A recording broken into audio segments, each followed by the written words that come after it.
읽겠습니다. 하나님의 말씀은 사도행전 4장 9절부터 12절까지의 말씀, 우리 함께 제가 한번 읽어보도록 하겠습니다.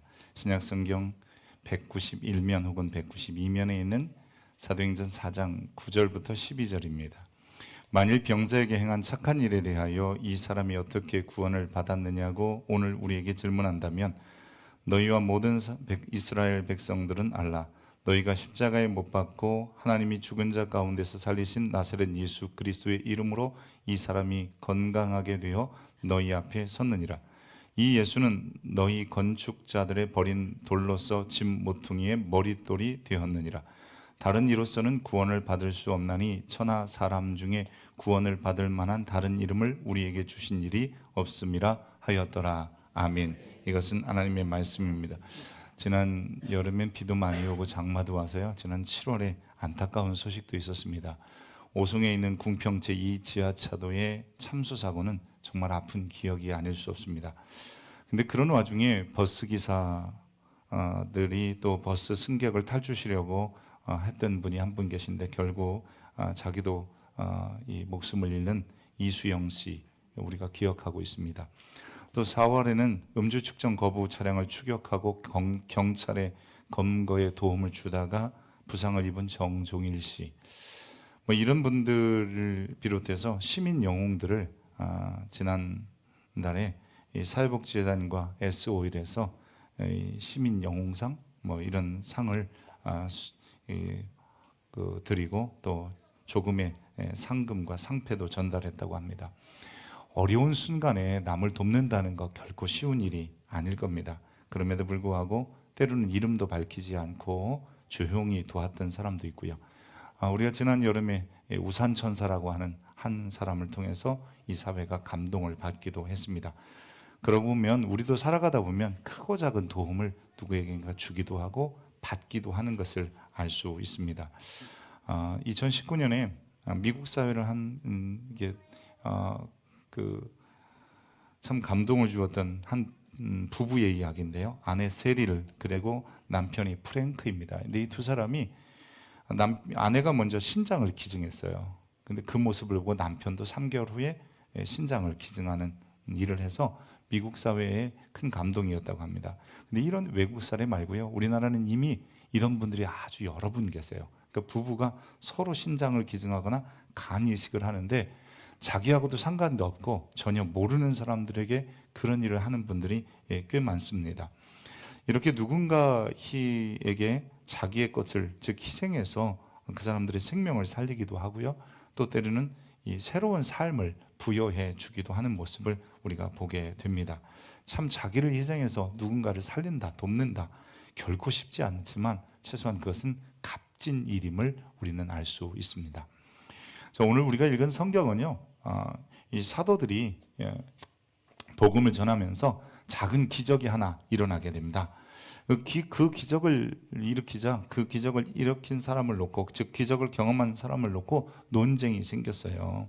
즉 병이 나았는데 여러분 참 다행이다, 참 그렇게 돼서 너 좋은 일이다, 이런 얘기가 아니라 누가 너를 이렇게 낫게 했냐, 그리고 그 사람이 대체 무슨 권한으로 이 너의 질병을 고쳤느냐, 이런 일들이 생기게 된 겁니다. 그것도 당시에 사회적인 지도자들 그리고 이 종교 지도자들 사이에서 그런 일이 생기게 된 거예요.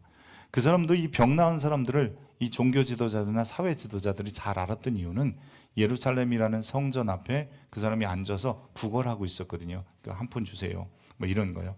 그래서 이 나이가 40살이나 되는 사람인데 성전 앞에 들랑달랑 하면서 사람들이 던져주는 동전을 통해서 근근히 살아가는 사람이었습니다. 그 사람이 기적을 경험하고 치유를 받았을 때에 정말 축하할 일인데, 종교 지도자들, 사회적 리더들이 그 사람을 축하하기보다는 기적을 행한 사람을 잡아서 결국은 가두었어요. 그리고 이제 그 사람들을 신문하는 날이 됩니다.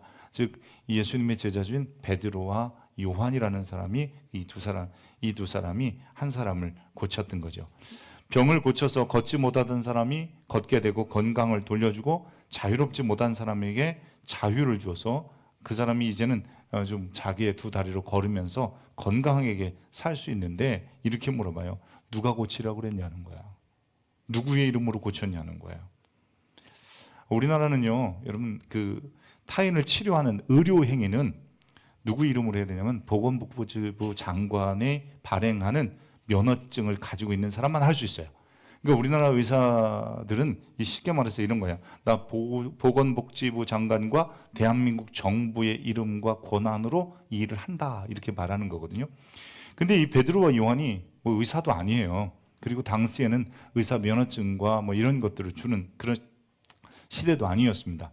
근데 지금 자기들이 늘 보면서 동전이나 던져주는 그 구걸하던 사람이 고쳐진 사건을 통해서 야 잘했다 뭐 이렇게 칭찬하면 끝날 건데, 요한과 베드로에게 뭐라 하냐면 무슨 이름으로 무슨 권한으로 대체 이런 일을 해서 이 사회를 시끄럽게 해? 라고 말하고 있는 겁니다.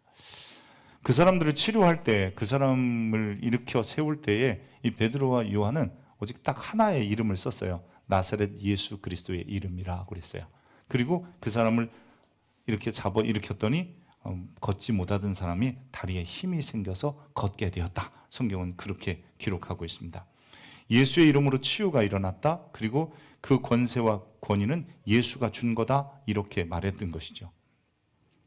근데 이 종교 지도자들과 당시의 사회적인 지도층들은 이 예수의 이름으로 증거하는 것을 그 당시에 아주 싫어했어요. 왜냐하면 자신들이 얼마 전 이 예수가 이스라엘 사회 속에서 너무 많은 즉 인기도 얻고, 그리고 때로는 저들이 볼 때는 율법적인 것에 대해서 약간 좀 어긋난 모습이 있어서 십자가에 못 박아 죽였거든요.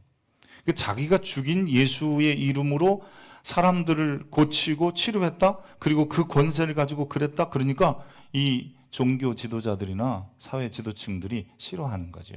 예를 들어서 종교 지도자들이라고 하는 것은 대제사장, 서기관, 바리새인들이고요. 그리고 사회 지도층인들은 공회의원들과, 물론 바리새인들도 그런 사람들입니다만 공회의원들이에요. 그들이 모인 자리에서 베드로와 요한이 이렇게 말해요. 나는 예수의 이름과 그리고 예수의 권한으로 이 사람을 고쳤습니다. 그 예수가 누군지 아십니까? 여러분들이 십자가에 죽인 분이고, 그러나 하나님이 그를 다시 살리신 분입니다. 하나님께서는 그분을 통해서 우리 모두에게 복 주기를 원하십니다. 천하 만민이 예수의 이름을 믿어야 합니다. 라고 이 종교 지도자들과 사회 지도층들에게 담대히 말하는 거예요. 그래서 자신들은 베드로와 요한은 그 성전 미문에 앉아있던 그 사람을 고쳤는데, 그것은 자기의 능력이 아니라 오직 예수의 이름과 예수의 권위라고 당당히 밝혔다는 거죠. 2022년 갤럽이 조사한 게 있어요. 8월부터 11월까지, 작년 8월부터 10월까지 61개국에서 조사한 조사인데요. 표본 오차는 플러스 마이너스 3%이긴 하지만 이 설문에서 뭘 물어봤냐면 신이 존재하다고 생각하느냐? 이런 질문을 했어요. 전 세계 사람들에게요. 신이 존재한다라고 대답한 사람이 여러분 꽤 많아요. 우리들이 생각할 때 뭐 별로 안 되겠지 그럴지 모르지만 전 세계 61%가 신이 존재한다고 믿어요. 근데 우리나라의 경우는 조금 적더라고요. 우리나라는 41%밖에 안 돼요. 또 사후세계, 그러니까 죽음 이후에 세계가 있다고 생각하냐? 그랬더니 세계 평균이 57%인데 우리나라는 잘 안 믿나 봐요. 35%밖에 안 믿어요. 또 그러면 천국이 있다고 믿느냐라는 질문에 전 세계 평균은 59%예요. 그러니까 거의 60% 되는 사람 10명 중에 6명은 천국 있어 라고 믿는데, 우리나라 같은 경우는 30%예요. 3명만 믿어요. 지옥이 있느냐는 질문에 다른 나라 사람들도 53%나 예스 그랬는데 우리나라 사람들은 29%. 그러니까 천국이 있다는 사람만 지옥이 있다, 이 정도 된다는 거예요. 이게 우리나라가 탈종교화, 우리나라 사람들이 종교가 별로 필요 없어 라고 하는 사람들이 굉장히 많다는 것을 보여주는 거죠. 실제로 우리나라 경우 종교 있는 사람과 종교 없는 사람의 비율이 2015년을 기점으로 해서요, 이게 역전돼요. 2015년 전까지는 종교가 있어야 되는 사람이 훨씬 더 많았는데, 난 종교 있어 이런 사람이, 근데 2015년 이후에 나 종교 없어요 라고 하는 사람이 더 많아진 거예요. 그래서 2021년 갤럽 조사에 의하면 무종교인이 61%, 그 다음에 종교를 가진 사람이 39%예요. 우리나라에 종교 없는 사람이 61%, 종교 있는 사람이 39%예요. 작년에 한국목회자협의회에서 한목협에서 조사한 바에 의하면 퍼센티지가 조금 더 올랐더라고요. 종교 없는 사람이 63%, 종교 있는 사람이 37%예요. 그러다 보면 갤럽이나 한목협의 겨우 2% 차이니까 종교가 있느냐 없느냐에 따라서 이 종교가 있느냐 없느냐 이 구분을 얘기하면 있는 사람은 겨우 37%에서 39%, 40%가 안 된다는 거예요. 여러분, 우리나라 인구 중에 40%가 안 되는 사람들이 종교를 가졌어요. 그 종교는 우리가 잘 아는 기독교도 있고 불교도 있고 천주교도 있고 그다음에 이제 기타 등등의 종교들까지 다 합친 거예요. 근데 이 40% 인구, 그러니까 39%에서 36%, 37%에서 39% 그래요. 40%라고 합시다. 이 40% 인구 중에서 제일 많은 종교 인구를 가진 게 기독교예요. 여러분 놀라셨죠? 불교 아니야? 이렇게 생각하시는 분들이 있어요. 그건 아주 오래전 통계를 얘기하시는 거예요. 예전의 통계, 2015년 이전에는 불교가 많았어요. 근데 2015년에 탈종교화하면서 기독교 인구가 지금 우리나라에 제일 많아요. 그런데도 전체 인구의 여러분 15% 정도가 겨우 될까 말까요. 그게 우리나라 기독교 인구의 숫자예요. 탈종교화하면서 기독교 인구가 우리나라 제일 종교가 되었지만 분명한 것은 다른 종교들 숫자도 점점, 그리고 기독교의 숫자도 점점 주는 건 사실입니다. 그래서 다행인 것은 이렇게 주일날 예배에 나오는 실제 종교 집회에 참여하는 인원수를 보면 기독교가 제일 많긴 해요. 바로 거기 왜 모였느냐? 무엇 때문에 모이냐면 우리가 모인 이유는 딱 하나예요. 예수의 이름과 예수의 권세 때문이에요. 그게 그리스도인입니다. 여러분, 우리가 교회 다니는 이유는 뭐냐면 내가 자랑하러 오는 것도 아니고 내 힘으로 오는 게 아니라 나는 예수의 이름을 믿고 그리고 예수의 권세를 의지하기 때문에 오는 거예요. 그래서 예수의 이름과 예수의 권세, 마치 질병을 고치는 의사들이 보건복지부 장관과 대한민국 정부로부터 받은 의사 면허증을 가지고 행하는 것처럼 우리 그리스도인들은 하나님께서 우리에게 주신 예수의 이름과 그리고 예수의 권세로 살아가는 사람이 되어야 하는 거예요. 그래서 교회에 오는 거 아니겠어요? 그래서 우리는 신앙을 지켜가기도 하는 것입니다. 예수의 이름 안에 죄로부터 놓여 구원 얻는, 즉 그래서 하나님의 자녀되는 그런 역사도 있고요. 그의 이름으로 마음의 평안을 얻기도 하고 육신의 질병을 고치기도 하고 그의 이름으로 우리의 가정이 행복해지고 사회가 평안해지는 거예요. 그래서 우리 그리스도인들 혹은 교회 다니는 사람들이라는 것은 여러분 다른 권세나 다른 이름이 아니라 오직 예수의 이름과 예수의 권세를 말하고 이야기할 수 있는 사람이 되어야 하는 거예요. 여러분 오늘도 그 예수의 이름이 여러분에게, 예수의 권세가 여러분에게 있음을 기억하시기 바랍니다. 그 예수의 이름과 그 예수의 권세는 그 어떤 것보다 강력해서 그 예수의 이름을 의지하고 예수의 권세를 신뢰하는 이들에게는 그 모든 것으로부터 하나님께서 구원해 주신다. 그래서 누구든지 예수의 이름을 부르면 혹은 주의 이름을 부르면 구원을 얻는다 그랬어요. 여러분 여기 구원은 천국 가는 구원도 구원이겠죠. 교회에서 말하는. 그러나 우리가 질병으로부터도 치유받고 고통으로부터도 치유받고 삶의 문제로부터도 해결받는 것이 바로 그 예수의 이름으로 받는 구원에 달려 있습니다. 예수님의 제자였던 이 베드로와 요한이 자신들이 일으킨 기적으로 인해 잡히게 되었지만 이 두 사람이 그 능력은 자기로부터 나온 것이 아니라 성전에서 구걸하던 거지를 자기는 예수의 이름과 예수의 권세, His name and His authority, 그분의 이름과 그분의 권세로 그들을 치료했다라고 이야기하는 겁니다. 그러면서 뭐라고 하냐면 이 사회 지도층과 그리고 종교 지도자들에게 당신들이 쓸모없다고 버린 돌이었지만 그 돌을 하나님께서 주어서 건물 짓는데, 이렇게 아치형 건물을 짓는데 제일 가운데 박는 돌이 이걸 헤드스톤, 머릿돌이라고 하는 겁니다. 머릿돌, 헤드스톤.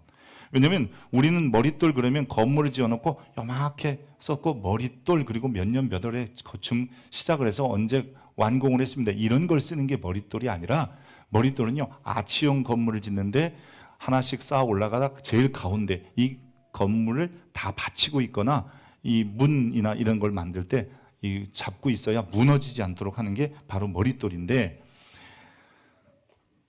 예수 그리스도를 너희가 버린 쓸모없다고 버린 돌 같았는데 그래서 십자가에 죽였을지 모르지만 하나님은 그분을 이 건물을 지탱하는 머릿돌로 삼으셔서 누구든지 그걸 쳐다볼 때마다 아, 이 건물의 지탱은 저기에 있구나라는 것을 알게 한다 이렇게 말합니다. 그러면서 다른 이로서는 구원을 받을 수 없나니 천하 사람 중에 구원을 받을 만한 다른 이름을 우리에게 주신 적이 없다. 하나님은 오직 우리에게 이 땅에 살아가는 날 동안에 여러분 예수의 이름과 그의 권세를 의지하며 살라고 하시는 거고, 그렇게 될 때 우리의 삶의 문제들이 해결된다고 이야기하는 것입니다.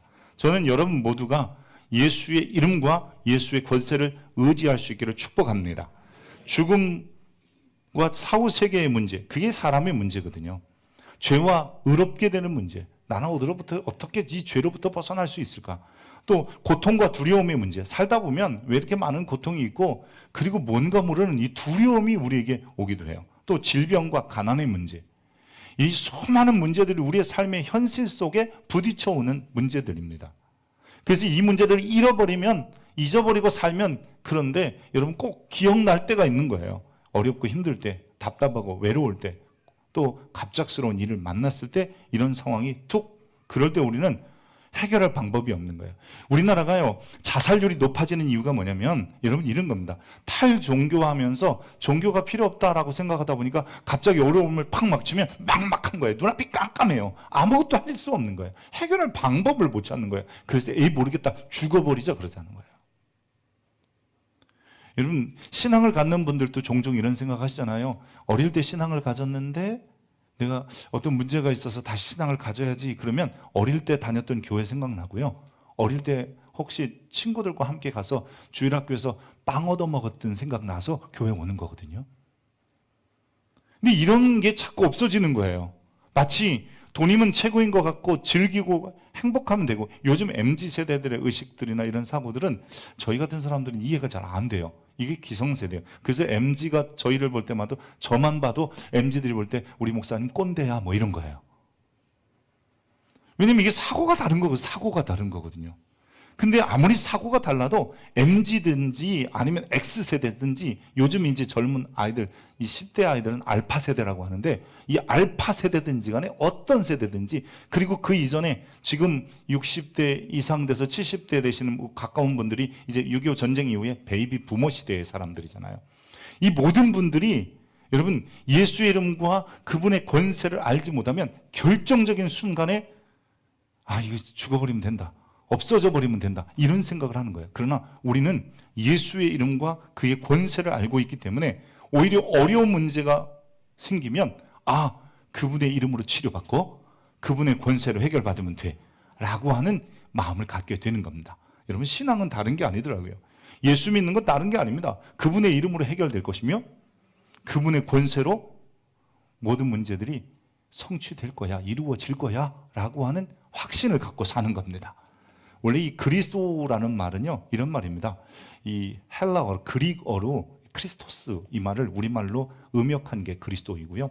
이 말을 이 히브리 말, 즉 이스라엘어로 바꾸면 메시아입니다. 그러니까 메시아, 그리스도, 영어로는 크라이스트라고 번역했고요.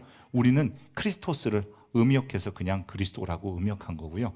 우리말로 굳이 번역하면 이게 구세주라는 뜻입니다. 구세주. 그러니까 예수는 구세주다. 그래서 예수 그리스도라고 하는 것은 이름은 예수, 그리고 그 뒤에는 그분이 누구냐라고 할 때, 예를 들어 제가 윤형식 목사 이렇게 부르는 것처럼, 목사는 제 이름이 아닌데 그냥 늘 따라 부르는 이 호칭이 되어버렸잖아요. 그래서 예수는 그리스도이십니다, 구세주입니다, 이런 뜻이에요. 그렇게 우리의 구세주라는 것은 우리를 어디서 건져준다, 해결해준다, 문제를 풀어준다는 거거든요. 죽음의 문제도, 고난의 문제도, 사후세계의 문제도, 죄의 문제도, 고통과 두려움의 문제도, 심지어는 질병과 가난의 문제도 그분이 해결하십니다. 그래서 우리는 이렇게 부르고 사는 거예요. 예수는 그리스도다. 그래서 오늘 설교 제목이 뭐냐면요, 예수 그리스도가 아니라 예수만 그리스도입니다. 예수만 구세주입니다. 예수만 메시아입니다. 예수만 나의 그리스도입니다 라고 하는 것을 인정하고 사는 것, 그게 신앙이고요. 저는 오늘 여기에 나온 모든 여러분들 중에 아직도 예수가 그리스도라고 안 믿겨진다고요? 그럼 오늘 한번 믿어보십시오. 믿는 순간 달라집니다. 믿는 자에게 주님이 능치보다리 없다는 것을 보여주십니다. 내가 보여주면 믿겠습니다, 이런 분들이 종종 있습니다. 여러분 우리는 그럴 때는요, 자녀들도 엄마 이거 해주면 해볼게 이러면 엄마도 싫어해요. 예를 들어 1등 하면 뭐 사줄게, 컴퓨터 사줄게, 1등 하면 뭐 키보드 사줄게, 1등 하면 뭐 할게. 이건 엄마가 내거는 건데 자녀들이 뭐라냐면 사줘봐 1등 할게. 여러분들도 싫어하잖아요. 하나님 싫어하세요. 그래서 하나님이 우리에게 먼저 뭘 하시면 예수가 그리스도심을 믿으라고 하는 거예요. 그래서 그분의 이름과 그분의 권세로 한번 살아봐라. 그러면 하나님께서 우리에게 때를 따라 돕는 은혜를 주시는 겁니다. 여러분 모두가 예수를 그리스도로 믿어서 여러분의 인생의 답도 그 안에서 찾으시고 여러분의 삶 속에도 놀라운 일이 일어나길 바랍니다.